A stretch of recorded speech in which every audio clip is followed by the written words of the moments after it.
उपनिषद, उपवेद, स्मृति, संहिताएं और अन्य अनेक ग्रंथ हैं जिनमें आध्यात्म, जीवन, विज्ञान, कला, अर्थशास्त्र, स्वास्थ्य और साइकोलॉजी जैसे गूढ़ विषयों का ज्ञान भरा पड़ा है। पर कोई चाहे भी तो इन्हें पढ़ नहीं पाता।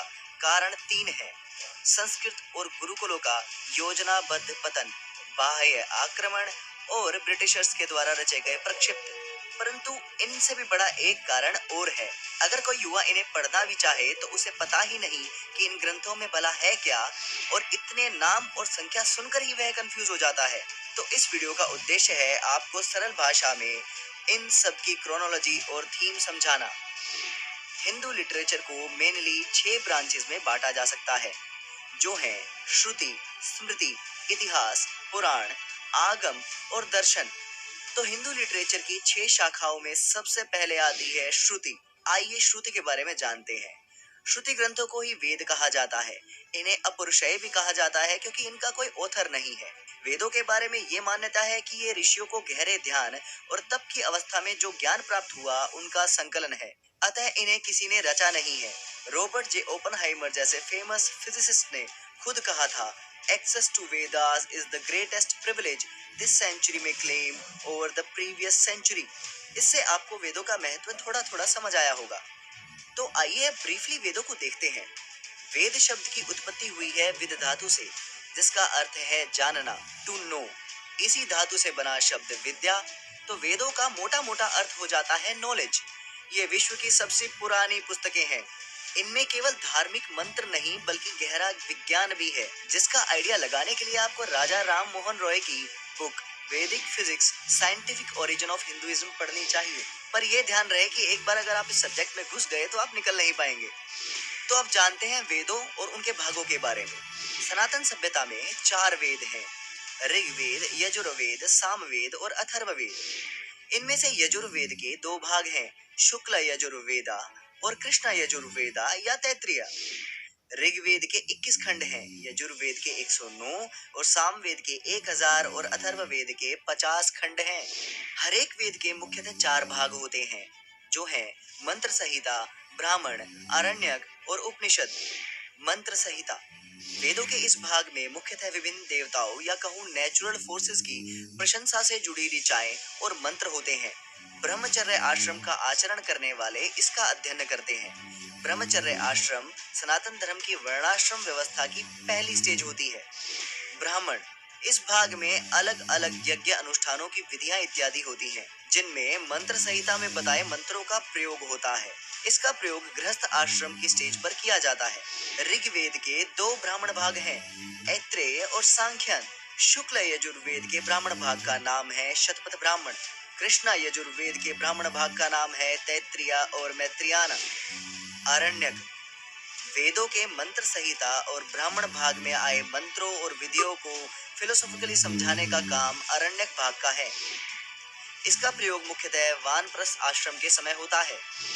उपनिषद ये भाग वेदों का चौथा परंतु सबसे महत्वपूर्ण भाग है। यह वेदों का सार होता है। इस भाग में आत्म, परमात्मा, पर ब्रह्म, जीवन और इनके गूढ़ रहस्यों पर चर्चा होती है। संन्यास आश्रम में इसका उपयोग मूलतः होता है। नील बोहर जैसे फेमस फिजिसिस्ट ने कहा था, I go into Upanishads to ask questions. Upanishad भाग को ही वेदांत भी कहा जाता है। हर वेद से जुड़े कई उपनिषद हैं, जैसे ऋग्वेद से 21, यजुर्वेद से 109, सामवेद से 1000, अथर्ववेद से 50। तो इनकी संख्या लगभग 1180 हो जाती है। परंतु इनमें सबसे महत्वपूर्ण उपनिषद हैं ईशा उपनिषद, केनो उपनिषद, कथा उपनिषद, प्रश्न उपनिषद, मुंडका उपनिषद, मांडुक्य उपनिषद, ऐत्रेय उपनिषद, तैत्तिरीय उपनिषद, छांदोग्य उपनिषद और बृहदारण्यक उपनिषद। तो वेदों को हम मोटे मोटे 2 भागों में बांट सकते हैं। मंत्र संहिता और ब्राह्मण मिलके बनाते हैं कर्म कांड, और आरण्यक और उपनिषद मिलके बनाते हैं ज्ञान कांड। उपवेदा वेदों के साथ 4 उपवेद भी जुड़े हुए हैं, जो कि है Ayurveda, the science of health, Dhanurveda, the science of war, Gandharva Veda, the science of music और Arthashastra, the science of polity and administration. Hindu scriptures की 6 शाखाओं में दूसरी है स्मृति। ये बेसिकली सनातनियों के लॉ कोड्स हैं, यानी सनातन वर्णाश्रम व्यवस्था के नियम। ये समाज को वर्णाश्रम व्यवस्था के साथ कर्तव्यों का बोध कराते हैं। स्मृति ग्रंथ समय अनुसार बदलते भी रहे हैं, परंतु इनका मूलाधार वेद ही है। प्रमुख स्मृतियां हैं मनुस्मृति, यज्ञवल्क्य स्मृति और पाराशर स्मृति। इनमें से मनुस्मृति में काफी मिलावट यानी प्रक्षिप्त डाले गए थे। मनुस्मृति पर मैं अलग से वीडियो पहले ही बना चुका हूँ, जिनका लिंक डिस्क्रिप्शन में है। सनातन धर्म में लगभग 18 स्मृतियां हैं।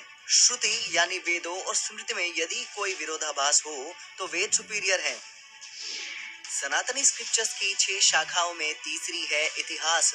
इतिहास का मतलब होता है दैट विच हैपेंड। तो सनातन सभ्यता में 4 इतिहास हैं, वाल्मीकि रामायण, योग वशिष्ठ, हरिवंशा और महाभारत। वेदों में आए मिस्टिकल और फिलोसॉफिकल ट्रुथ्स ने जब घटनाओं का रूप लिया तब वो इतिहास बन गए। 2 सबसे प्रसिद्ध इतिहास या कहे महाकाव्य हैं रामायण और महाभारत। जहाँ रामायण आपको भक्ति, शौर्य और राइचियसनेस का ज्ञान देती है, वहीं महाभारत धर्म तथा कर्म और आत्मा और परमात्मा का सत्य दर्शाती है। भगवत गीता। महाभारत का सबसे महत्वपूर्ण भाग है भगवत गीता, जहाँ भगवान श्री कृष्ण ने अर्जुन को जीवन का सबसे बड़ा ज्ञान और रहस्य बताया। वेदों का सार है उपनिषदों में और उन्हीं उपनिषदों का सार है भगवत गीता। इसे यूं समझिए, उपनिषद गाय हैं, श्री कृष्ण गोपाल, अर्जुन बछड़ा है और गीता अमृत तुल्य दूध। भगवत गीता सनातनी ग्रंथों में शिखर पर रखी मणि के समान है। हर सनातनी को कम से कम भगवत गीता अवश्य पढ़नी चाहिए। सनातनी स्क्रिप्चर्स की 6 शाखाओं में चौथी है पुराण। पुराण वेदों को पूर्ण करते हैं। उनमें वर्णित घटनाएं वेदों के सत्य के प्रति पढ़ने वाले में रुचि उत्पन्न करती है। वास्तव में वेदों को समझना बड़ा कठिन है, इसी कार्य को सरल बनाते हैं पुराण और उनमें आई घटनाएं। सनातन सभ्यता में 18 पुराण हैं, जिनका उद्देश्य वेदों में कोडेड और मिस्टिकल सत्य को जन साधारण तक रुचिकर तरीके से पहुंचाना है। पुराणों में सबसे प्रसिद्ध है श्रीमद् भागवत पुराण। पुराणों से जुड़े 18 उप पुराण भी हैं। हिंदू स्क्रिप्चर्स की 6 शाखाओं में 5वीं है आगम। आगम में तंत्र, मंत्र और यंत्र वर्णित है। आगम आपको जानकारी देते हैं ध्यान, क्रिया योग आदि के बारे में। ये मुक्ति, भक्ति, मंत्र, मिस्टिसिज्म, स्पेल्स, टेम्पल बिल्डिंग आदि की जानकारी भी देते हैं। आगम के 3 भाग हैं, शैव, वैष्णव और शक्त।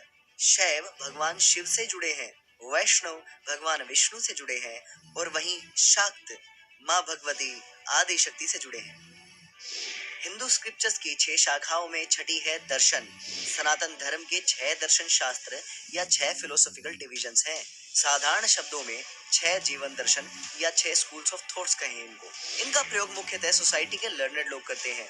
ये 6 कुछ इस प्रकार हैं: गौतम ऋषि का न्याय दर्शन, कणाद ऋषि का वैशेषिक सूत्र, कपिल मुनि का सांख्य, महर्षि पतंजलि का योग दर्शन, जैमिनी का पूर्व मीमांसा और भद्रायण का उत्तर मीमांसा। तो सनातन धर्म के 6 दर्शनों में पहला दर्शन है न्याय।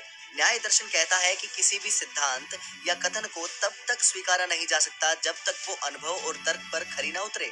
इसमें साइंटिफिक अप्रोच और लॉजिकल थिंकिंग से नॉलेज अटेन करने का रास्ता वर्णित है। सनातन धर्म के 6 दर्शनों में दूसरा है वैशेषिक सूत्र। वैशेषिक सूत्र का आधार है कि सभी वस्तुएं जो कि भौतिक जगत में है, वे अंततः एटम्स से बनी हैं और ब्रह्म उनके पीछे की ऑपरेटिंग कॉन्शियसनेस है। 6 दर्शनों में तीसरा दर्शन है सांख्य। सांख्य दर्शन वैसे तो सभी दर्शनों में सबसे पुराना दर्शन है। इसका आधार है कि संसार और पूरी रियलिटी पुरुष और प्रकृति की देन है।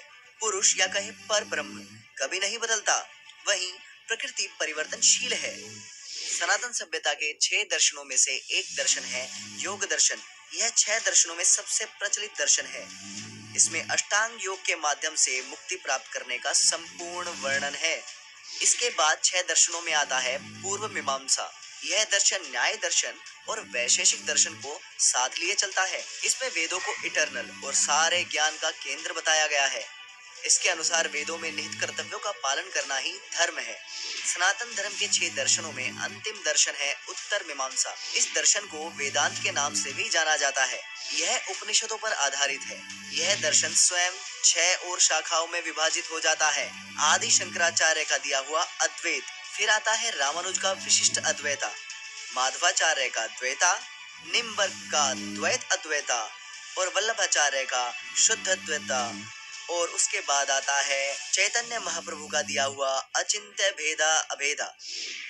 तो 4 वेद, 4 उपवेद, 108 उपनिषद, संहिताएं, ब्राह्मण, अरण्यक, 18 स्मृति ग्रंथ, 4 इतिहास, भगवत गीता, 3 आगम और 6 दर्शन शास्त्र होते हुए भी आप सनातन धर्म के आध्यात्म और विज्ञान को यदि ना जान पाए तो आपको विचार करना चाहिए।